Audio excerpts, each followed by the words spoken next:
welcome back to the Talk of the Terrace podcast with me, Andrew Milne. And today on the show, I'll be chatting to Eddie Tonal, former General Secretary of the Celtic Supporters Association. Well, I'm joined, I suppose, in an emergency Talk of the Terrace by Eddie Tonal, because there's been so much going on, Eddie, in the last couple of days, really. First of all, we had the news that the Celtic Trust shared option that they proposed to the board had been rejected. And then the following morning, about an hour before it was announced, the Celtic media department contacted the papers and the Celtic fan media, including myself, to let us know that there would be a 50 quid voucher and the ticket prices were staying the same. Straight away, I just thought, well, if they haven't proposed, I'd prefer 50 quid off the book. But obviously, they've decided to go this route. It hasn't been greatly accepted. Some people have accepted it. But I might add, our supporters club have a WhatsApp group, and weeks ago, it was put out who's renewing your book, long before the aim was rejected or accepted. So, and I have to say, Eddie, 99% of our boys over here and girls just can't wait to get back. They just can't wait to get out of this, I suppose, the present state of not being able to travel off to see the boys. And I think emotionally, the Celtic PLC know that we're very vulnerable when it comes to the love of the club. And being there to support the new manager, whoever he may be, it looks like it's Eddie Howe. It looks like the backroom team is in place and everything. It's just waiting for the announcement to the stock market. You've been around the block a long time, Eddie, and you know you've the grey hair to prove it. But you're also out and about daily in your taxi. You're also talking to Celtic fans in Glasgow, which we're not. We're kind of separated a bit at the moment. We're not even getting over once a week for a fix. But seeing a tweet during the week, and if I can just give some maybe listeners or viewers who don't know who you are, Eddie. Eddie was brought up beside the stadium. He's kind of part of the walls of Celtic Park. His grandfather was the groundsman, so he was in and out when the likes of Jock, Stein were there and all these great players. He was a ball boy, among other things. And Eddie, you've seen so many changes. You've seen the Celtic change. You've seen Fergus McCann. You've seen the new stadium. You've seen a wonderful 9 in a row. You've seen a quadruple treble. Where are we now, Eddie? 2 9 in a row, excuse me. Yeah. You know, and the last time you were on Celtic AM, you spoke so passionately about that cup final with Tommy Boyd. Yeah. So where is Eddie Tonal now? Yeah, that's a difficult one. To be honest, a bit deflated with the events of this week. First of all, you touched on the proposal from the Celtic Trust in relation to the shares. I honestly believed that, on the back of the season that we had and the obvious disconnect that's there between the PLC board and the fans, I thought the Celtic Trust proposal to issue shares to all season ticket holders was a penalty kick for the board. Honestly, thought it was an open goal that they were a grasp with both hands. I thought it was a great bridge building exercise. It wouldn't have cost the club very much money. In actual fact, it probably cost them a lot less than what they're now proposing to do in terms of these £50 vouchers. It wouldn't have cost the club a lot of money. It would have allowed them to keep the money in the club. It would maybe have lifted people's spirits a wee bit and made them more exposed to giving this board another crack at it, getting behind the new manager. And as you say, rightly, getting back to paradise and hopefully reclaiming the trophies that we'd lost this season. So I was really disappointed that, first of all, the length of time that they took to eventually knock that back. I mean, the Trust put this proposal to the board, or to the club, in February of this year, and had very little dialogue weigh them at all on it until recently, and then they sent a letter saying that they didn't think there was much scope to have any more dialogue at all or any more discussion on it. And then they eventually sent a formal knockback. Now, the Trust are organising, I know that they're having a trustees meeting to talk about that. They're going to organise a Trust members meeting, like guys like yourself as members of the Trust will all be invited. So I don't want to get into the ins and outs, the minutiae, the Celtic's reasons for turning it down. But for me, it was a straightforward knockback. We're not interested in anything you have to say. And then the following day, wham bam, they put out the season ticket renewals.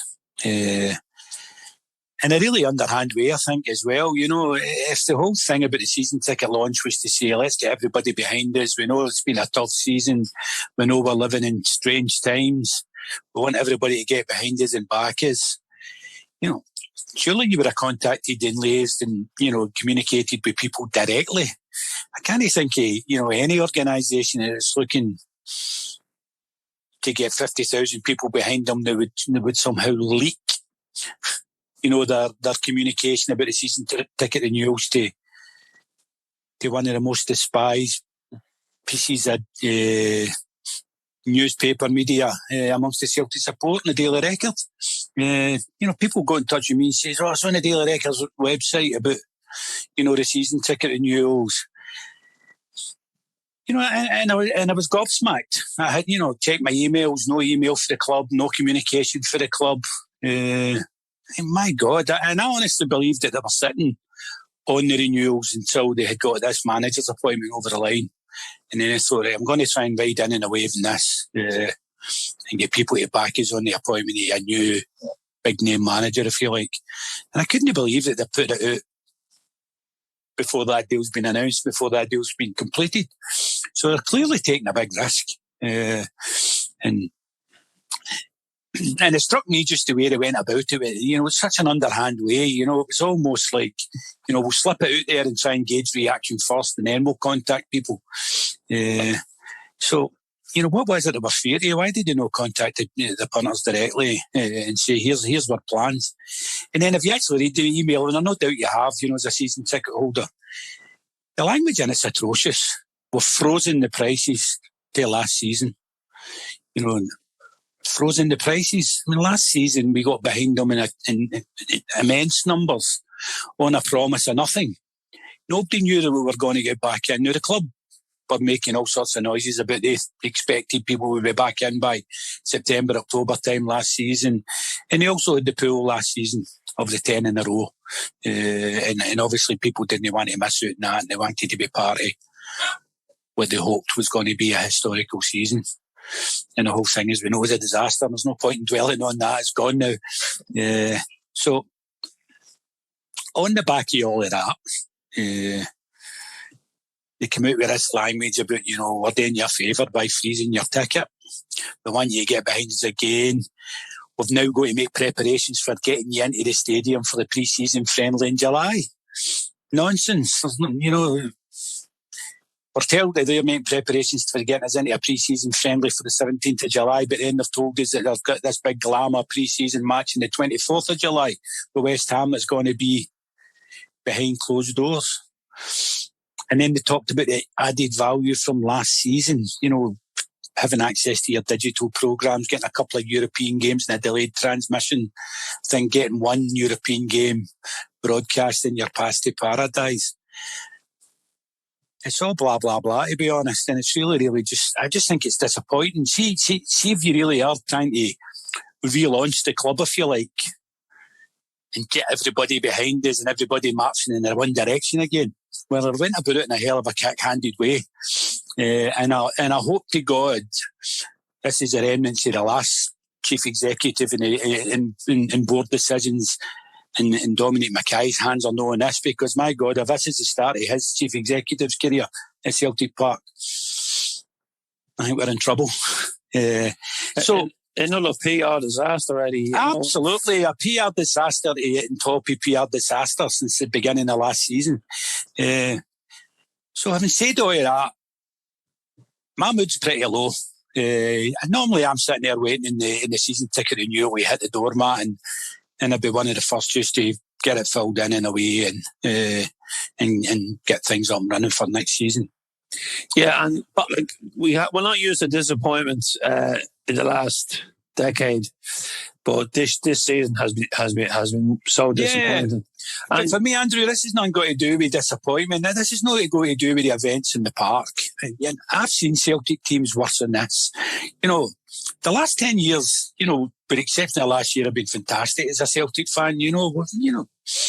Unequal success almost. With exceptions of maybe the Lisbon year. The level of success we've had has been fantastic. We won 4 trebles in a row. And I know that's great, but my connection to Celtic's no about us winning in the park. I never have an expectation that we're going to win. I don't go to see Celtic in the expectation that we're going to beat all before us. That's not what brings me to Celtic. It's nothing to do with 10 in a row. It's not. My disappointment at the moment and a disillusionment, if you like, is about how we're now being treated by this PLC board. We're seen as, I says in the tweet the other day, it's nothing but turnstile fodder. Just turn up and give our money. They've almost got to the stage now where they can think, we can do anything here. And these guys are just going to roll over and get their bellies tickled and give their money. That's what it feels like to me. I've never felt so disconnected for the club in all my life. And I'm talking about going back to the pre-Fergus days with the Kellys and the Whites. And my God, they never done things great either, but I feel less of a connection now than I ever had with the people who are running my club. I just thank God that the people who, that are Celtic to me and that uphold the ethos of the club and uphold the core values of the club are the fans. It's my family and it's your family and it's for pals and the people who travel with the games. And, and that'll never ever leave me, but I have nothing now but contempt for the people who are now running my club, because I really don't think, for want of a better word, and I'm not sure if we can use colourful language in this, I don't think they give 2 fucks about us. They put all this stuff out about, a club like no other and, and all the PR guff around about that. Well, we're just not another PLC. But they're like the Glazers at Manchester United or any other of these clubs, and given an opportunity, they would have also been first down the road into any Super League if they'd get the invite in yet. They are just a PLC. They don't understand the core values of the club. They don't understand the ethos of the club. So where does that leave us? Well, you said there that, and I'm expecting to hear a word from the trust that I'm sure there's going to be a meeting convened for all the members, because the trust has grown, the membership has grown, the shareholding has grown, and if anything comes out of this, I hope people take heed of what you're saying about how disconnected the board are from the average fan on the street and get behind the trust, because this is another reason why we need someone in there fighting our corner. And the only way to do that, Eddie, and I know we keep banging on about it, is by increasing our shareholding. Yeah, absolutely. It's the only, I've come to the realisation it's the only way forward. I've been a fan activist, if you like, most of my days. I've been involved in running supporters clubs. I've been involved with the Celtic Supporters Association. I was the General Secretary of the Association for 7 years. And I've been in there and I've been a fan activist. But, one of the other reasons I'm feeling particularly down as well is I'm coming to the realisation that, it's really all they ever pay is lip service. It's all I bring him in and tick boxes. Oh, we've consulted with the fans groups, we've consulted, and they don't listen. They're not interested in anything we've got to say. And, their actions this week for me just underlined that more than anything else. And you feel as if you devote a lot of time, a lot of your own personal time, into trying to promote Celtic, into trying to foster what you believe to be the core values and ethos of the club, and keeping your supporters club going and working with other supporters groups to get, to try and keep, the traditions of the club uppermost in people's minds. And then you get hot with stuff like this and you think, what am I doing here? Am I wasting my time? And you're right. the only way I think we're ever going to be taken seriously by these type of people is by gradually increasing our shareholding in the club so that we have a bigger stake, and therefore they're going to need to sit up and take notice. Honestly, I don't feel like I've ever felt so disconnected and so down about being a Celtic fan in all my life as I have done this week. And it's got nothing to do with the season that's gone past. Absolutely nothing. I renewed my season ticket right away during the 90s, and when we were winning nothing, and some of the best days I had following the Celtic were nice days as well, to be honest. And as I say, for me, it's not about the winning. But I just feel as if I'm being taken for a complete mug. And the dilemma I have at the moment is do I just roll over and let them do that again?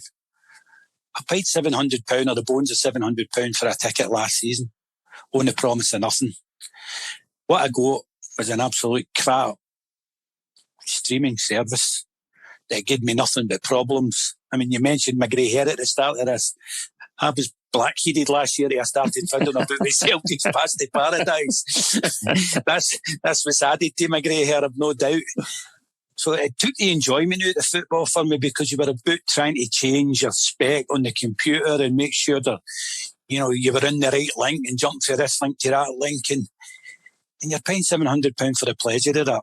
In a year, now I understand the economics of this for the club as well. And, we've not been exempt from COVID, and there is a rebuild needing done, and that's going to be financed somehow, and the board have got to find the money for that. I get all of that.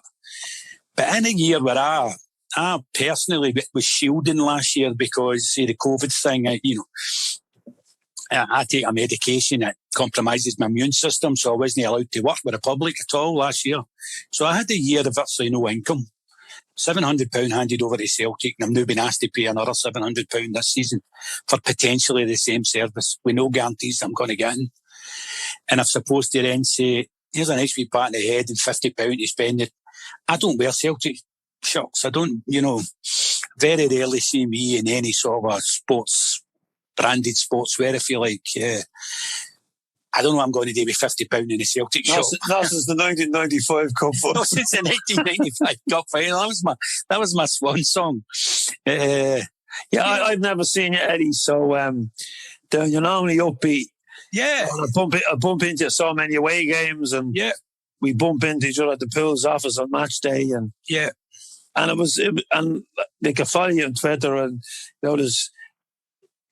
Okay, we all have our moments, but generally there's a bit of good humour, and But I sensed on Twitter, and I sensed it with a lot of people. There was a lot of people, and then there was other people saying, put up or shut up. Yeah, which is easy to say, but it's a cheap answer to come back, and I think it's cheap, and I think it's unfair, because there will be people who've lost their jobs. There's families in Glasgow and over here who are living out of food banks. Absolutely. And there's no way they can afford another season book. Yeah. And for some families, their own. Yeah, for some families, it's no one season book. I've got people in my own supporters club, for instance, they had 4 and 5 season tickets in the one household. So you're talking about £2,500, £3,000 out of that family's income going to Celtic. They can only watch one TV stream.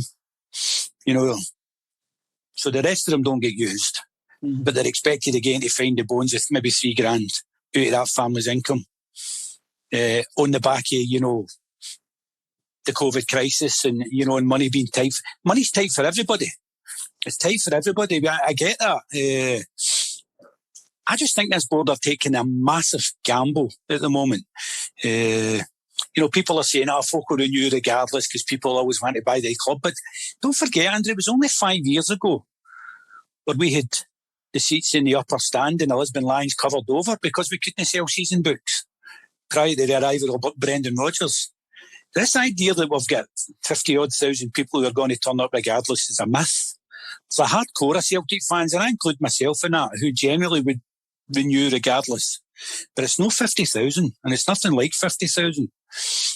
So they're taking a massive gamble, at a time when it's supposed to be about relaunching the club and getting a new guy in and getting my budget and reclaiming all the things and, facing the challenges that, been put down to us. And this is a solution. This is how we're going to go. Just give your money and shut up is effectively what they're saying.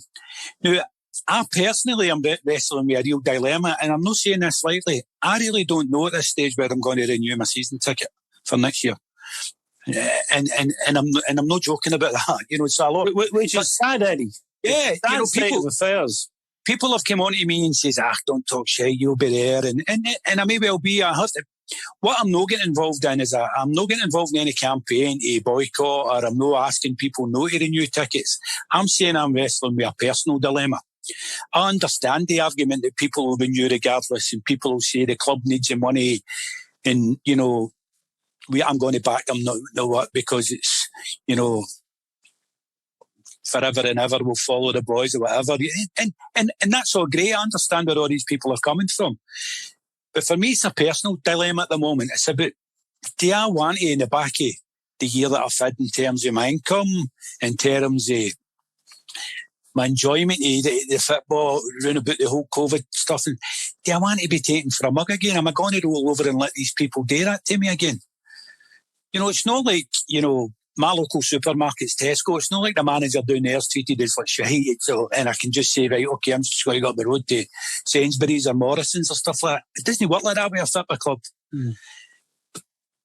But what we're being asked today now is take another leap of faith with a group of people who are running our club who have showed that they're no interested in rewarding us for that faith. They asked us this last year. They let us down abysmally. We had virtually no contact with them throughout the full season. See, even if during last season they were coming on and saying, look, we understand, what's gone wrong here, and we're working our socks off to fix it. And I'm seeing no evidence of that whatsoever. All I'm seeing is, give your money and trust us, we'll get it right. And I'm sorry. Yeah, Eddie, until the last statement was released, I was 100% renewing my ticket. Now I'm 99.9%, and that's that. And I'll be like you. I won't be taking part in any protest, and it is But my dilemma is, I need to get back watching the football. I need to get my social life back. I can only hope that we get back, because I can't do another year of watching on the stream and not having any interaction with me mates. No, absolutely. It's been torture, and I'm being selfish here. I'm looking out for number one. I'm thinking of myself. Yeah. But when I think of the club, right, and it just reminds me of a big business that won't negotiate with anyone. That just says, we're cutting your wages. And this is the way it is. It reminds me, I watched a documentary, not a documentary, I watched a kind of a mini series recently about football starting in England and how two Scottish players were down, based on a true story, how two Scottish players were down and they were getting paid when it was an amateur sport. And it was the sport of the Etonians and the rich. And these boys were coming down to play with working class towns. And the owner of the factory, or the manager of the factory, I think it was linen factories, and they were paying them. But when they would go through a meeting, they would be told by the top linen man, "This is the way it is. We're cutting them 10%." And the man saying, the paper said, "Well, I can't go back and tell them, because all they have is this and the football." And it just reminds me of it. Let them eat cake, because. Firstly, the Trust came up with a really good idea. And the Trust aren't a bunch of headbangers. This was well thought out. This came from the floor, this idea. It was thought about, it was talked out, and it was agreed that this was the best way forward. And when I heard it, I went, that's genius. It's costing the club nothing. It's getting the fans back inside. Wow. That's how and I didn't think there'd be any opposition to it. Within the support, but there was. But I think there's always going to be opposition within the support. If, it's like Mrs. Jones's sausages, in the war. As Paul Heaton said in the podcast, she got more. She must be shagging the butcher, And it seems to be the Trust must be getting something more. the associations must be getting something, or the Green Brigade must be getting something, and we're not, or the boys are getting something, and poor us, so on and so on. But it's not. But the fact that proper dialogue didn't take place, like would take place between a company and a union, to say, look, we can't dilute the shareholding of the rich shareholders, the major shareholders. Then you could say, well, why? Well, why is that, And they come back and say, look, all we can do is give a voucher. Because I kind of think that, the voucher is going to be sponsored by a sponsor, because I know how I walked in retail, I walked in logistics. And when we were sending out, big orders, there was loads of free pallets going. As sweeteners, the sales. You look at the voucher as well. You're on the back of a year where the superstores and the shops have been closed. Their merchandise will be down massively, and so there'll be warehouses full of stuff that are going to need to shift. So give everybody a voucher and get rid of this stuff's already been manufactured and made. It's all sitting there, So, there's a markup to that. The voucher scheme's going to cost the club virtually nothing. I think so. And that's why they're giving it, to be honest, because when it all boils down to it, it's just about, pounds and pennies for them. And it's as simple as that. If you were to ask them, say, if that's £50 per person times 50,000, 2.5 million, and that's going to cost the club 2.5 million, what if we, for instance, were to say, we'll just give the £50 voucher to the Kano Foundation, for instance, and allow them to offset it off for season tickets? Would they allow that? I doubt it very much, because it would open up the floodgates, because everybody would then say, oh, we just want the £50 offset against our season ticket, because that would be a real sort of a cash saving for people, and that means that the club would have to then, take a hit in terms of the money. This voucher scheme's nothing. It's a paper exercise. It'll help them to shift merchandise. It'll help them put the brand back out there again in the streets, and and it'll save them a few quid.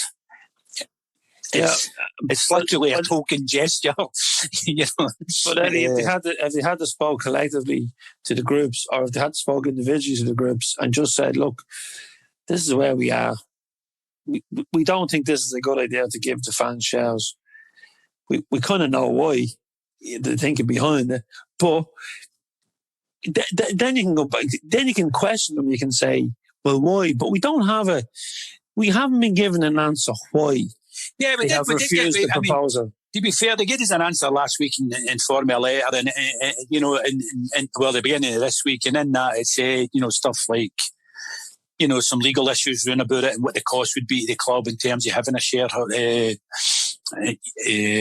issue and stuff like that. So there are some reasons in there. But had they spoke to us in February about that, we could have ironed all that out. That's what I'm saying. And they also were going on about the value that we, as a trust, had put on it. We never put any value on it. We weren't saying you have to give us X amount of shares, 100 quid's worth or 200 or whatever. We were just, have some dialogue and then come to an agreement, a way forward with us. Let us go back to certainly our members, and maybe put the message out to the fans in general. These guys are trying their best. Here's a scheme that we think helps them. Let's all get behind it. That didn't happen. Nothing happened. I heard to Peter Lawwell twice last season, and not even last season, during the whole COVID time. And one of them was when he was quite happy to put his big bald face in the telly just when the 9 in a row was clinched, and they had that big online party, and Peter was front and centre, and everything was great. Where did he go after that? Disappeared. We have a chairman that, I'm convinced if he turned up and chapped the door, and most of your season ticket holders wouldn't even know what a guy looked like. When do you ever hear a statement from your chairman defending the club on anything, or giving his ideas about what his plans are for the club? Nothing. The guy's a complete buffoon and a complete numpty. You hear nothing from him. For me, he's got nothing to offer. We've got non-executive directors there who've been in post for God knows how many years. You hear nothing from them. We heard absolutely zilch in terms of what these great guys who are driving our club and who are asking us all to take another leap of faith for them. I've heard nothing from them about what their plans are. Here we are now sitting on the 27th of May. Season tickets are new, and we don't know who the manager's going to be for next season. We don't know what players are staying and what players are going. We're first Champions League qualifiers weeks away.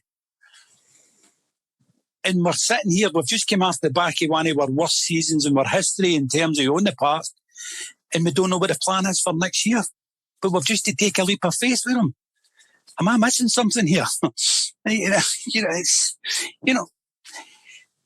For guys like yourself, you're 99% sure, and the guys that are 100% sure, I take my hat off to you because it is faithful through and through. Undoubtedly it's faithful through and through. But that's what these people are playing on. These people are playing on their emotions. I don't want to give up my season ticket. I sit next to my 83-year-old mother and my sister and my niece and her pals, my sister's pals and my cousins. And we go to the football as a family. We've got a block of seats in the main stand that we've had for years. I don't want to give that up. I'm under real pressure here at the moment in terms of what I do with that, because that's the thing that takes me to Celtic. It's a family and it's a community, and that's what drives me in terms of. And they're all people who understand Celtic, and they're all people who get Celtic and what it means and what's important to them. And of course, we've loved the last, the 9 in a row and the quadruple trebles. But for all of them, I can tell you, it's not about winning for them either. It's generally about we'll be there if we win, lose or draw. It's about us as a family and what Celtic means to us. I'm wrestling with a dilemma about the renew. If I was to go to Celtic, for instance, and say, like, I've had a really tough year here, never earned any money, did you £700 last year, but I'm actually not in a position now to stump up £700 now. But I want to reserve my seat. As soon as we're allowed back in, I'll find you the cash and give you any chance of you. What do you think they're going to say? Absolutely no chance. There's going to be nothing for all your years of backing them and putting your faith in them. It'll be, no, you're out the door and we'll see if we can sell your seat to somebody else. And then if I decide I'm going to go back further down the line, I then need to go and sit away the other side of the ground myself, while there's a stranger sitting in the middle between my sister and my ma. That's what it is for me. So, as I say, it's a real personal dilemma. I don't want to be treated as a mug anymore. And I'm really, as I say, I feel such a disconnect with these people. And I feel that I need to send some sort of a message to them and say, look, I know what you're doing to us. And I don't like it. I did put a tweet the other day saying, and if even if a day come to the conclusion that I'm going to renew my seat, I want them to know that under no circumstances is that an endorsement of how I see them running my club and an endorsement of them as a PLC board. They don't represent me. They don't represent what I believe what Celtic represent. So if a day come to the conclusion that I'm going to renew for the emotional reasons I've just outlined, then it won't be because I'm backing them and I'm endorsing them. It's because I probably can't walk away from Celtic. It's my DNA. It's in my blood. I can't walk away from it. But I don't know. I'm really struggling with it. Yeah, Eddie, it's been like, just before we wrap up, thanks very much for coming on to chat, because I did want to talk to you, or someone in Glasgow. I just wanted to get, because, we sometimes, because we're so far away, it's nice to get a feel for someone on the ground. And I know you, Eddie. I know how important Celtic is, not just to you, but to all your family. It's been a PR disaster since the Kano Foundation had to pay for their season books. Yeah.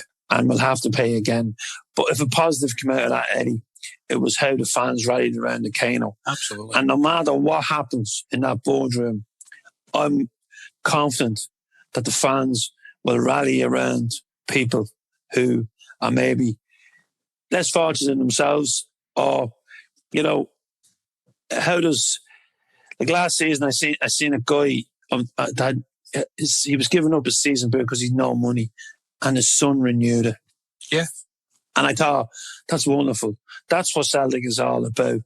So, Eddie, once again, thank you so much. And hopefully, I'll see you at the Pills office. Well, I certainly won't be far away. If I don't renew my ticket, I'm not saying I'm not throwing in my towel and going to see the Celtic. That's for sure. And I just want to finish, Andrew, by saying, to emphasise, this isn't about a campaign about, getting rid of the board and boycotting Celtic, all that sort of stuff. this is a personal dilemma for me. People need to make up their own minds. I know the Trust are going to have a meeting. The trustees, I think, are meeting tomorrow night. Then they're going to take that out to a wider membership meeting to talk about what they think and maybe say something about season ticket renewals. And I'll listen to that and I'll be guided with that because I'm part of that organisation.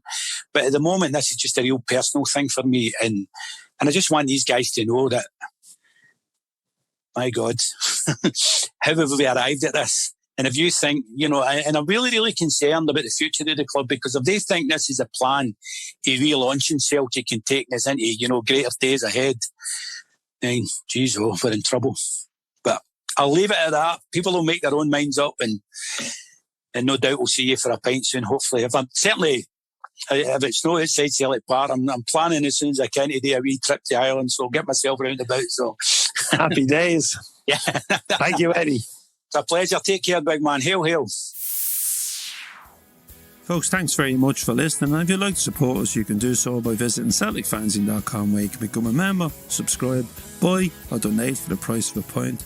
Don't forget to visit Celtic Fanzine TV on YouTube and hit that subscribe button. And thank you so much for all the support, and thank you for listening and reading.